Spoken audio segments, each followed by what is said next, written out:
Kasat Lantas Polrestabes Semarang AKBP Sigit mengungkapkan, kecelakaan dua truk antara truk semen dan truk besi lantaran kelalaian supir truk semen. Sopir truk semen kurang waspada pandangan depan sehingga tabrak truk besi dari arah belakang, terangnya saat dihubungi Tribun Jateng, Jumat, tanggal 24 September tahun 2021. Truk yang terlibat kecelakaan terdiri dari truk muatan semen pelat H8339 OA. Truk dikemudikan Sigit Wahono, 28, warga kelahiran Demak yang domisili di Jalan Kelasambi Unaha, Konawe, Sulawesi Utara.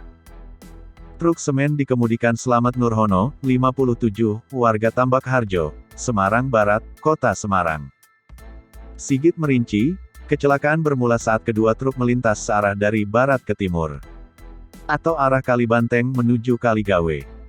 Setiba di lokasi kejadian, tepatnya di jembatan flyover Pos 2 Pelabuhan Tanjung Emas terjadi kecelakaan.